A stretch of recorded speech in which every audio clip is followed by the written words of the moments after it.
guys, Smoke Revenue. Today we're gonna play some Fortnite Mobile. Bro, how are we gonna find Mario now? The solutions seem to work for the time over there. But then Mario Party DS comes out, and it's like, well, we can't take out all the minigames here, but they still did what they could. Shuffleboard Showdown and Chips and Bits both hit the duck, and there were some pretty heavy modifications to the Bowser's Pinball Machine board in the game as well. All this effort to stop gambling, but I don't see Chance Pentagon in any of these releases. Someone's got an agenda over there, but who cares about gambling, right? We need more censorship that personally offends people. Luigi's Mario Party entry, the one that we acknowledge anyway, wasn't safe from censorship either, with Magic Koopa using the word spastic in the game, which is an offensive term for people with disabilities in the UK. And believe it or not, this one word got the game completely recalled and had to be re-released with a language change. Still doesn't compare to the UK version of Metroid Prime 3 where they took out the word damn. Yeah, that's gonna save some kids' childhood. Don't let Ron Simmons find out about that. Completing our trifecta of UK censorship here, and no, it's not the fact that one of my favorite comfort games, Mario Super Sluggers, for some reason didn't release over there. No, it's that in Super Paper Mario, when Dimentio tries to insult Luigi, in the American version, he calls his mustache a shag.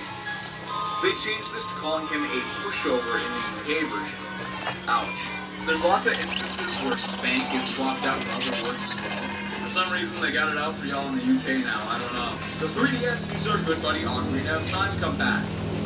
Just not all of it. Apparently that 1.2 patch, a decade prior, didn't quite do the trick. Some of the sections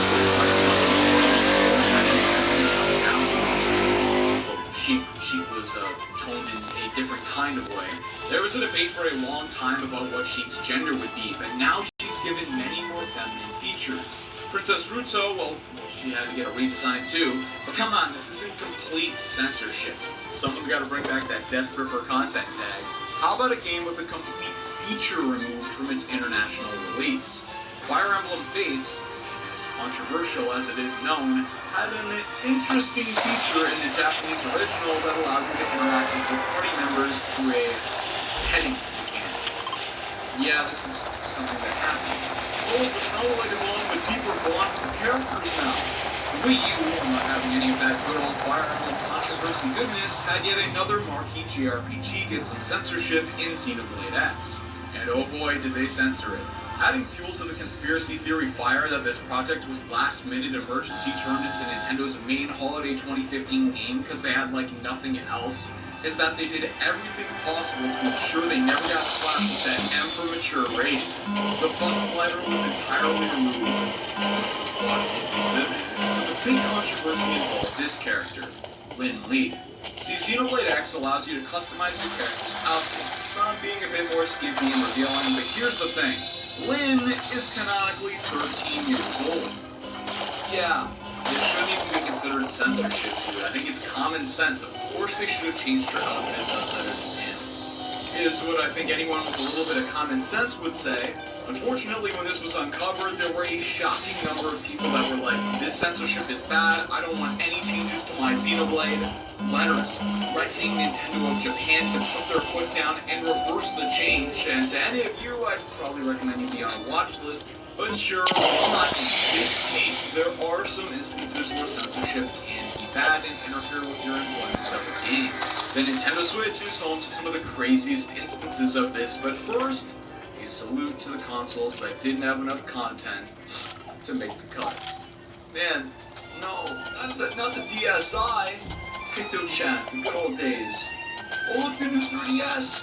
Hours I spent trying to get some level of content from you. I guess you're just as useless for a video as you were as a platform. Okay, so about to make fun. Smash Ultimate features a lot of censorship, as we'll get to in a second. But first and foremost, though, is some content isn't even available at all for some Switch players due to censorship. Bayonetta 2 is banned in Saudi Arabia for violence. China lost some outfits in Super Mario Odyssey because the pirate outfit skull and eye patch has some different connotations over there, apparently. But the big one, right? And this would affect everybody. Can't do the outdoors tip during Mario Party for once anymore. Like, what? I guess those orders from 20 years ago are still holding up. Maybe things haven't changed that much at all, huh? Well, Except in Smash. They decided this time around that every single bit of skin exposed on characters has got to get covered up. Zero Suit had her size reduced, and of course, so did Snake. Stupid dick. From Game & Watch's Native American reference getting removed to Joker's blood getting changed to sparkles to speaking characters thinking because hey, let's go. So I'd say we throw something in every one of these buckets for the Switch and Smash Ultimate in particular. It's earned it. And hey, look what's got the most today. What a family-friendly company. If you want to find out more about this censorship and others, I made this whole video going more in depth on Smash in particular, because you know you can never get enough content of some guy on the internet ranting about making sense in the air. I'll see you next time.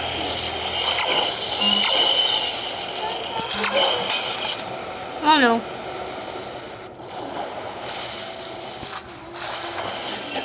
Minecraft 3D building game, which seems to be one of the most popular Minecraft records. This one has practically the same gameplay, having similarities with games like Clash of Clans and My City Monsters, except instead it's Minecraft, and when you select a build from the shop, you instead have to build it yourself. Everything from the gameplay format to the price, it just seems like a worse version of Blockcraft. The way the next block appears with a ghost-like overlay, virtually identical to how it was in Blockcraft. Once building starts, it's impossible to place blocks outside of the preset, which means you're basically just stuck building exactly everything you want to, a lot like your old Windows.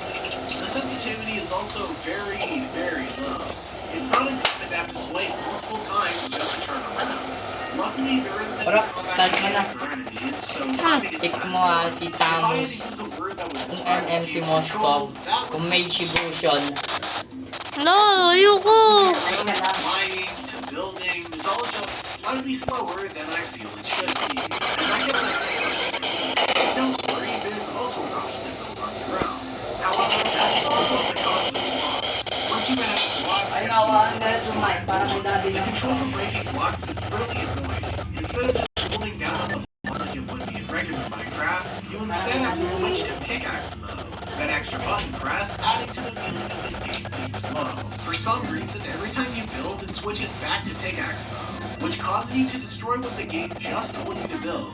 And those blocks don't reappear, leading to these really annoying holes in builds that should be solid. Overall, not that great of a game. In fact, rather repetitive. It's just waiting for you to run out of blocks, so it can force you to watch an ad to replenish them. Hey, it's me. It's not getting any better from here, is it? Who needs comfort when you have love craft lightweight and great? You can craft some love just like that. Apparently, science still needs funding because when I try to play, I get a bunch of ads, but I have to push through for him. And here's another one right now. All right, now let's. Craft girls looks different from the last time. Alright, we have a great selection, a bunch of white people with their disgusting feet out. It looks like a futuristic video. Okay, I selected 2010 left, and I just started talking a storm. Then I realized, I don't know what any of this is. I don't know what any of this shit is. I'm fucking scared. It looks like you have to select the right emotions so the Minecraft bodies will follow you, but like, I don't know how that helps me, and they all seem to react the same. They're only pretending to hear me out. I see how it is. So I tried to dig a hole and become one with nature in an anti-technology tantrum until I realized I don't know how to dig a hole. Don't try to craft love. And yeah, I'll say it. Fuck off, Joshua. Next game is Craft Command Design and Build.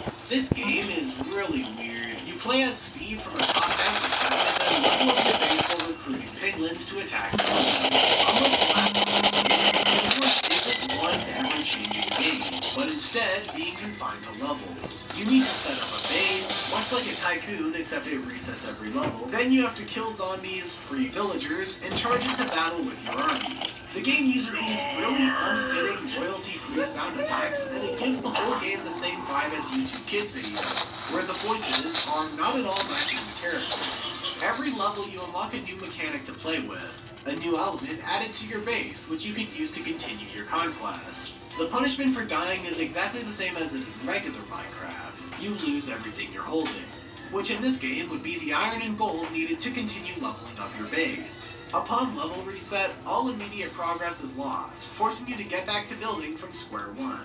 This gets kind of annoying, since it makes you feel like you're going backwards.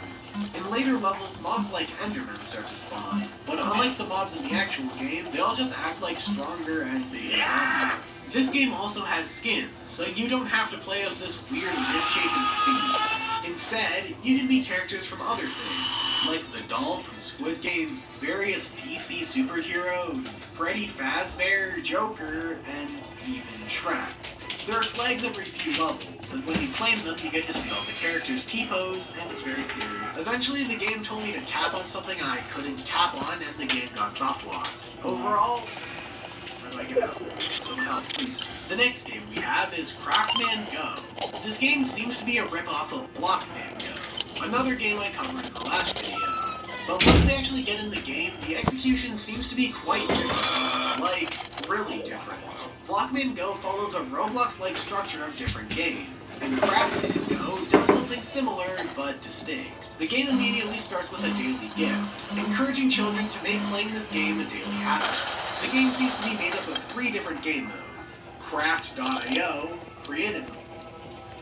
Like everybody else, I need to save up. Kaya naman Gusto ko I yung use block man G-Save loading. with up to 6.5% Yung block annual man loading, interest. literal na Kaya doon work sa hard, copy ng ano, save better. literal na. G-Save, easy na.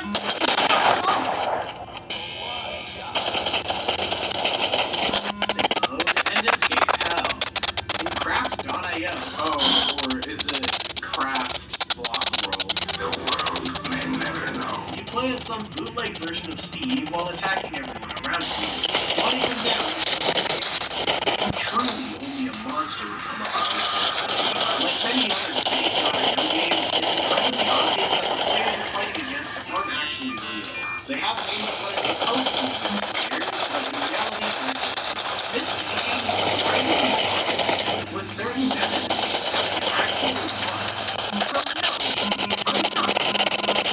As you destroy your opponents, you become bigger and bigger, leading to exponential progression in terms of on different levels you shouldn't have progressed. It would have been interesting to have different classes of weapons rather than just a slightly stick on the use, especially since pretty broken, since the longer hitboxes seem to be a direct influence on the shorter ones. Either way, I'm keeping this fight one shot. Next, we got Creative Mode, which is yet another rip-off of Blockcraft 3D building game. This time being an even more obvious rip-off, having the exact same progression of building, starting with a simple well, and slowly unlocking more complex structures. Just like that game, it lets you build until you run out of blocks, where you'll then need to get more blocks with gold. I am incredibly underwhelmed. The last minigame is Escape Hell, which is played in portrait mode.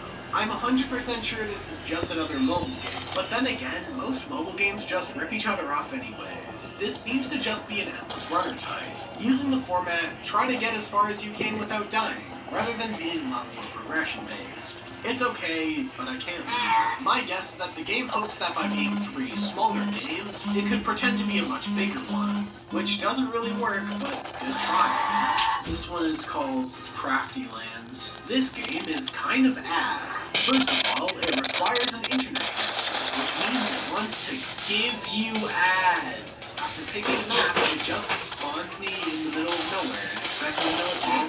Following these roads will just take you to a big tree. A tree which leads to literally nothing. I'm not quite sure what the goal is here. You can mine with a drill and you can place blocks with a magic wand, but the game gives you no direction on what to do. I get that Minecraft is also a sandbox game, but Minecraft also lets you craft and do things. The closest thing this game has are these kind of horrifying deer around the map, but there's no way to kill them and expunge them. I know, very unfortunate. Something that's kind of cool. There's a very minor rotating effect as you go across the map, making it look like you're traversing an actual planet. Sort of like the effect of Animal Crossing. There are other maps too, and because this game doesn't have a goal, you unlock all of them immediately.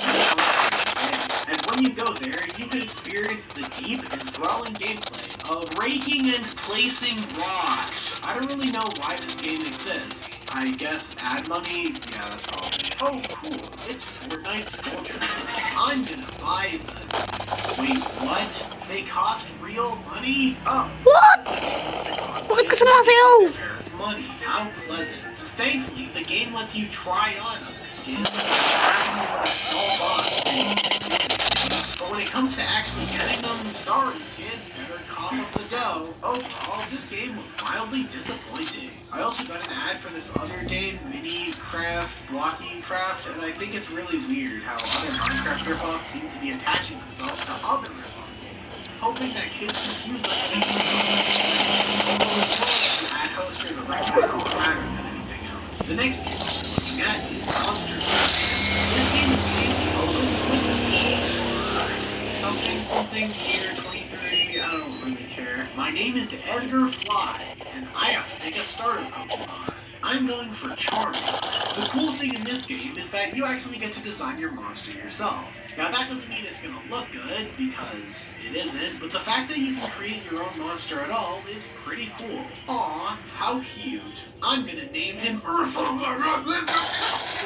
combine Minecraft and other types of games in a way that's actually pretty interesting, rather than more straightforward combinations of these games, like Pixelmon. The game's battle sections take place in dungeons, corridors that you go down where you have to fight 3 monsters, 2 normal ones, and the boss. We're starting out in the grass level, so it seems picking a fire type was the right choice. While I'm not a big fan of in-game shops with free gifts and expensive microtransactions, I do find it interesting that you get to break blocks to open the loot box. It's still basically gambling, but hey, at least it looks visually interesting and fits the theme of the game. I usually don't like turn-based RPG games, but in this game, the combat has some additional interactivity. Whenever you hit your opponents, they have a tendency to drop items you can then pick up to benefit yourself, like little tokens of your element to use higher level attacks, or hearts that heal your monster. This is especially important as there will be a ton of close calls, and your health doesn't regenerate between fights. After beating the first dungeon, the game decided to give me a second monster. I'm gonna call this one Learn. As your monster evolves, it unlocks more and more abilities, but it doesn't level up fast enough to keep up with your enemies. When you make it to level 2, your enemies are on level 3. When you get a new monster at level 1, you're now going to see enemies at level 4. It's designed in a way that, after a certain amount of time, you're guaranteed to lose just because of the sheer numbers disadvantage. That's because if you're forced to lose, then you're forced to respawn. And to do that, you need to watch ads or use gold. And leveling up with trial and error isn't possible, as when you leave the dungeon after losing, you forfeit all XP, which means you can't level up. In the grinding monster game, the last really annoying feature this game has is the stamina system. Overall, I have really mixed opinions on this one. On one hand, I really do like the game. I think its ideas are pretty good with the creativity involved, but once you look past the surface, this game just wasn't designed for people to enjoy playing it for free. What's up, homeboys? Danaray here.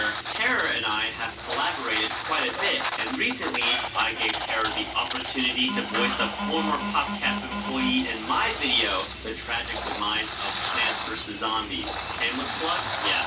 In return, Terra tasked me with an even greater opportunity to thank me for offering him his role in my video. Today, I get to check out Minecraft Garten of Banban. Yeah! I like Minecraft, and I like Garten of Banban. Playing both these games has such a light and airy feel to it, just like fun. You put them together, I can't help but be excited. But let's not get ahead of ourselves. I'm going to try to be as objective as possible when reviewing this game.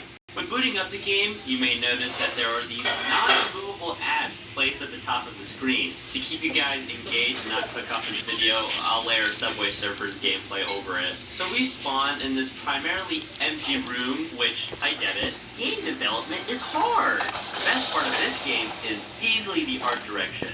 It's so Minecraft.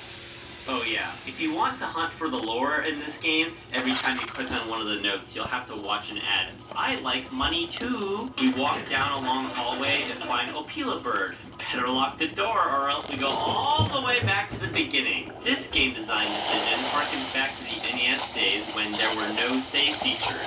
So when you died, it was back to the start of the game. Now, while Opila Bird kinda looks like he's from Minecraft, I have no idea what's going on with the Bambolina model. It's just a hodgepodge of different shapes you learn how to find the volume of back in geometry class. What's going on with her feet?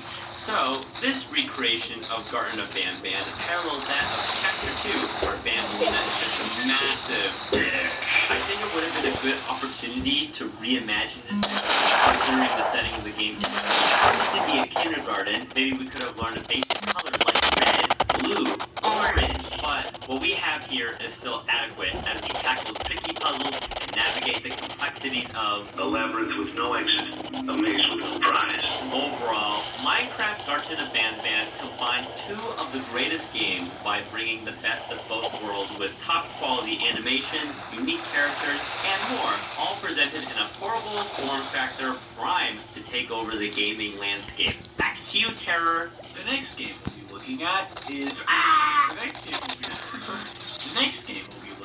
is Multi-Block Craft. Title-wise, this seems to be a ripoff of another Minecraft ripoff, Mini Block Craft. This isn't the first time we've seen ripoffs of ripoffs. In fact, this very video has some. But I don't know, maybe it leaks some interesting things. First things first, the game basically just I can't wait to wake up every day just to play this game forever. Something you'll quickly pick up on is that creative is the only game mode in this game. I imagine a survival mode either costs money or isn't in this version of the game. After not letting me make a world because of the title and having to make a completely new one, I get to choose my character, which seems to be some Five Nights at Freddy's looking guy. Loading on, it seems to be a pretty typical Minecraft ripoff. I spawned on an island, there's some sand and trees around, you know, the usual. Checking the creative inventory, there seems to be a lot of different blocks in this game. Obviously not as much as Minecraft, but a lot nonetheless. Looking around, there's also various mobs.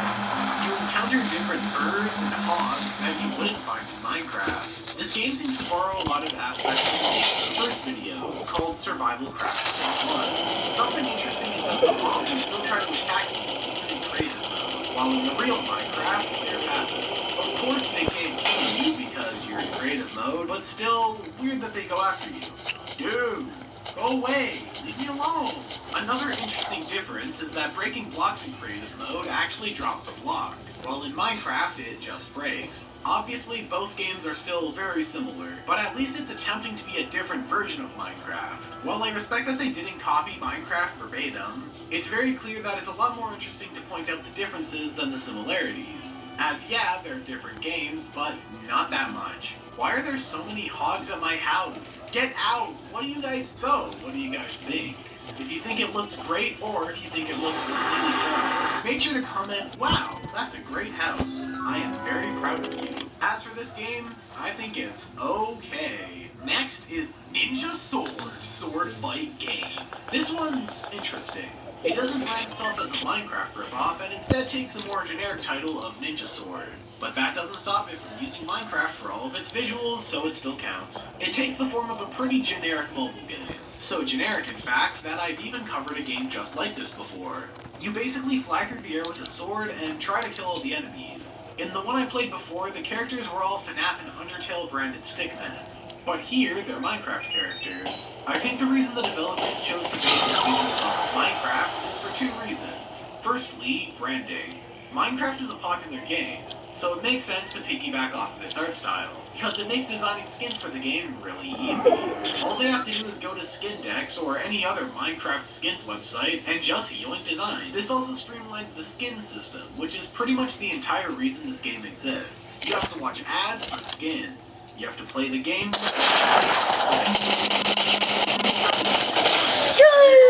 Let's go, bro. Oh my god, bro. Finally, a victory royale record, bro. Let's go, bro. Man, I'm try-harding my... Oh my god, bro. But it's better to go for the head.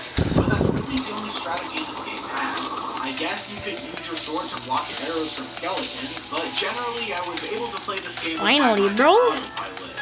My first victory royale, bro. In a video, bro. Can't use skins to keep kids playing if they don't want to get them. And I guess that's why I don't really care to keep playing. Regardless of how many coins or skins the game shoves down my throat. But sword fighting through levels isn't the only mechanic this game has. There's also a small section where you use diamond blocks you collect over the course of the game in order to make a world that generates gold while you're away. If you want a better town, then you have to watch ads. But that's not a surprise because it's at every time of this game at this point. And of course, all that gold is used to get skins. Overall, this just seems like your average generic voodoo late game at this point. Greedy mobile games aren't all that much of a shock, but Spider-Man holding a gay pride sword kind of is, so I guess that's something new and daring. The next game is Minecraft City, Roblox game. So no joke, the first thing I see when I get on this game is Skibidi Toilet. Then I shoot it, and it makes the Skibidi Toilet noise. This seems to be another GTA style game. I'm not sure what exactly this game has to do with Roblox, but I'll figure it out. This game is very similar to School Party Craft. The first thing you see after the Skibidi Toilet is a daily quest telling you to destroy the Skibidi Toilet monster, and you have to destroy 15 of them. I killed Steve. Now the thing that makes this game really cool is that you can go around shooting whatever you want with no consequences. So it turns out there's a build tab in this game, and after using it, the second half of this game is also a rip-off of Block Craft. I favorite. The only difference is that in this game you can build Among Us and Skibidi Toilet items. Also you can walk on air, which is pretty big. Around the map there are also fake players like Theodore and Matthew, and it's funny to kill them. Killing people and breaking stuff is really the only entertainment this game has to offer, aside from building, which you can do pretty much everywhere except for on the road for some reason. Around the map you can also find blatant in-game advertising, which is completely immersion breaking. Well, that's it for the video, and I'll see you next time.